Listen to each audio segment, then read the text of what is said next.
Once in a while I get people that really, that claim they don't believe in evolution. And my response generally is, well, why not? Really, why not? You guys believe 20 billion years ago there was a big bang where nothing exploded and produced everything. 4.6 billion years ago the earth cooled down, made a hard rocky crust. It rained on the rocks for millions of years, turned them into soup, and the soup came alive 3 billion years ago. Found somebody to marry, and something to eat, of course, and slowly evolved into everything we see today. There are some lies in our science books. Taught it for 15 years. Even though I'm not teaching it anymore, I still like to study. It's so many neat things to learn. We're going to cover some of that tonight. I'm not against science, I'm not against schools, I'm not against teachers, because most of them don't know what they believe. You have to tell them. They teach the kids it all started with a big bang 20 billion years ago. What exploded? In a millionth of a millionth of a millionth of a millionth of a millionth of a millionth of a second, it went from a size smaller than an atom to bigger than a galaxy. Whoosh! This is what the textbooks teach. Before the Big Bang, there was nothing, literally nothing, an infinitesimal nugget of space.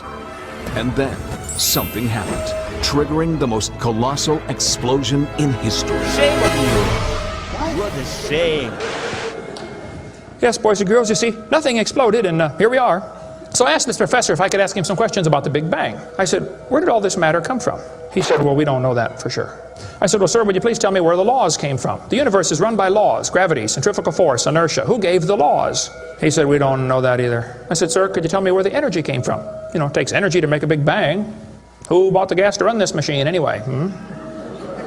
He said, we don't know that either. I said, sir, could I ask you another question? He said, sure. What else would you like to know? Else? What do you mean else? You haven't told me nothing yet. One professor was getting kind of upset about this time. He said, Mr. Hovind, there are hundreds of varieties of dogs in the world.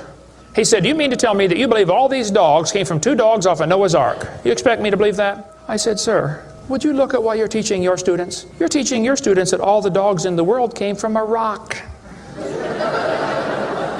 Charles Darwin was disciplined. I mean, he did these extraordinary experiments, this series of experiments. Then they're going to tell the kids, well, we have evidence for this theory. Charlie Darwin stopped off at these islands right there called the Galapagos Islands. Charlie studied the birds very carefully and said, you know what, I think all these birds had a common ancestor. I bet you're right, Charlie. It was a bird.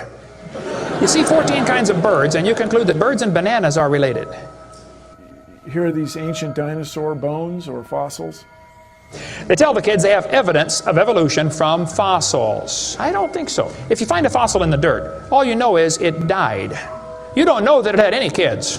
And you sure don't know that it had different kids. You bring in a bone to the judge. Judge, I found this bone in the dirt. This is the ancestor of all the humans today. They would laugh at you. You don't know that that's the ancestor of anybody. And why on earth would you think a bone in the dirt can do something animals today cannot do? They'll say, boys and girls, you have 2 bones in your wrist, radius and ulna. And boys and girls, look at the whale's flipper carefully. Did you know the whale has 2 bones in his flipper? And they're called the radius and the ulna? Same as ours. Wow. Who named them, teacher? The whale? Think about it. I'm here to tell my people it's time to stop believing bull just because I tell you bull with a straight look on their face.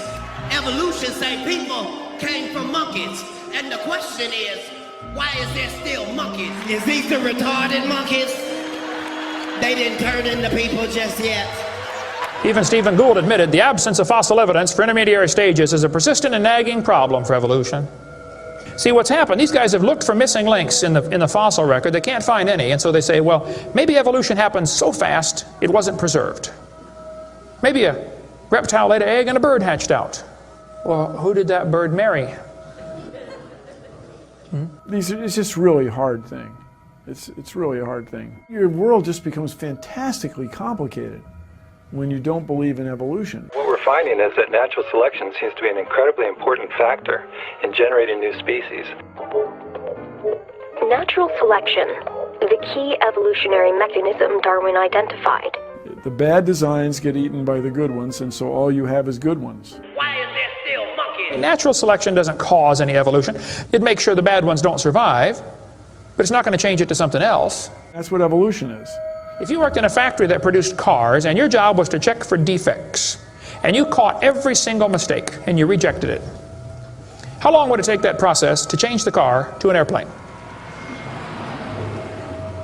You say it'll never change it. That's my point. The students are taught we have evidence from development.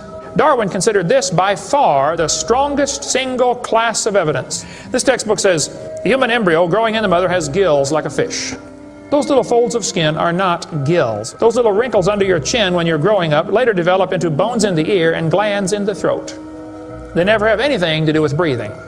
I've seen folks that have 5 or 6 chins and they can't breathe through any of them but the top one. Those are not gill slits. Ernst Haeckel, though, said the turning point in his thinking was when he read Darwin's book. He made huge charts of his posters of his drawings of these embryos and traveled all over Germany and just about by himself converted the Germans to believing in evolution. Haeckel took a drawing of a dog and a human embryo and he changed them to make them look exactly alike. On top are Haeckel's fake drawings, underneath are actual photographs of what he claimed he was drawing a picture of.